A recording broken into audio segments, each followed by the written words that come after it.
rappelle que tu es peintre et illustratrice, et notamment pour des livres d'enfants. Est-ce que tu peux nous rappeler ton parcours? Alors moi, mon parcours, au départ, il ne me destinait pas à faire des livres pour enfants parce que j'avais choisi la voie de l'architecture intérieure. J'ai adoré ce métier jusqu'au moment où j'ai été rattrapée par un besoin de peindre. L'architecture intérieure, c'est passionnant, mais ça reste quand même très technique. Je me suis éloignée un petit peu de l'architecture et je me suis lancée dans la peinture.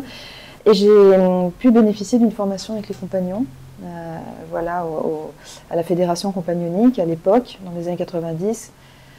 D'une formation qui nous a initiés sur toutes les techniques de la peinture à l'huile et tout ce qu'on peut faire avec dans le domaine du décor, les faux bois, les faux marbres. Après, je suis venue un peu plus tard dans le livre jeunesse. Mon fils était petit, voilà, je lui ai acheté des livres, voilà, puis je connaissais quelqu'un à l'époque qui écrivait des petits textes pour elle, ça m'a inspirée, j'ai commencé à illustrer comme ça, juste pour moi, pour le plaisir. Et puis j'ai été mordue par le truc et je me suis dit, voilà, je vais essayer de rencontrer un éditeur, des éditrices. Et voilà, ça ne s'est pas fait du jour au lendemain, ça a été long.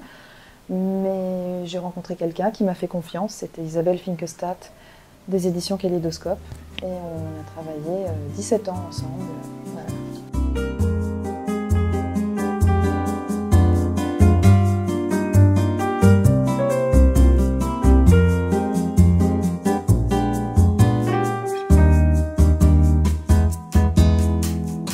À quoi ressemblait ta propre enfance et est-ce qu'elle t'inspire?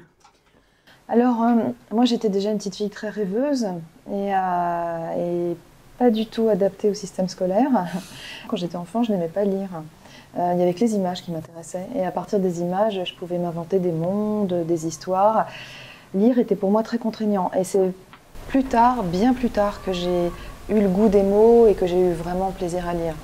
Et je crois aussi que travailler dans ce domaine m'y a beaucoup aidé, vraiment. J'étais cette petite fille qui aimait les images, qui est très solitaire. Et maintenant, c'est marrant parce que je fais un métier de solitaire quand même.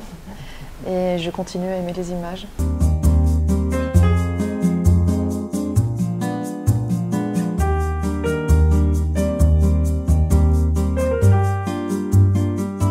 Comment fais-tu pour mettre des mots en images? Déjà, il faut être bien imprégné du texte, inspiré par le texte. Et le texte, je crois comme tout le monde, quand on lit un roman, on a des images qui nous viennent, on imagine le personnage comme ça. C'est pareil, quand je lis un texte, il y a des images qui me viennent, je les laisse venir à moi, et puis on dessine un petit peu, et puis après on trouve des inspirations un peu ici ou là.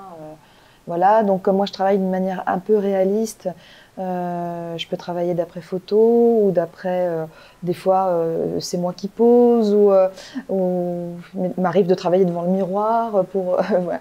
Donc voilà, puis après l'inspiration elle est multiple en fait. Les mots à partir du moment où ils nous inspirent, les images arrivent, mais ça se travaille, voilà. Je peux pas comme ça sortir tout de suite un truc en me disant ça y est, non, je vais crayonner, je vais crobarder, je vais chercher, voilà, je peux trouver l'inspiration en regardant un film. Des fois, une lumière peut m'inspirer en regardant par la fenêtre ou dans un film, une certaine atmosphère. Voilà, on puise un petit peu partout.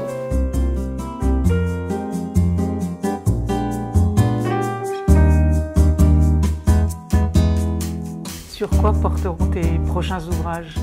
Alors là, déjà celui-ci, c'est un ouvrage qui est assez récent, et Je ne t'abandonnerai jamais, voilà, qui vient de sortir. Et là, j'ai de la chance, c'est une belle année, parce qu'il y a des sorties voilà, qui m'ont fait beaucoup de bonheur à travailler, en tout cas. Donc le tout prochain, ça va être un petit roman illustré.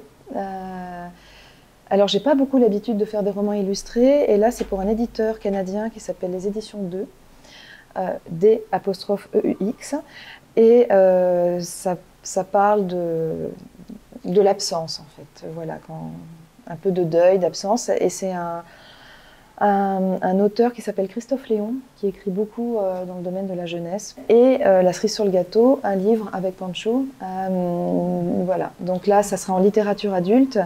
Et donc Pancho et moi, on est tous les deux illustrations. Et ça va être des portraits de grandes personnalités à qui on doit nos libertés. Et donc à l'écrit, ce sera Nathalie Wolf, avec qui j'ai déjà fait 2 albums. Puis Nathalie, elle, c'est son métier, les droits, les libertés. Ça fait 7 ans qu'elle se bat pour ce projet, qui est écrivain, qui avait aussi une émission sur France Inter sur les écrivains. On va pouvoir le concrétiser à 4 aux éditions Dalloz.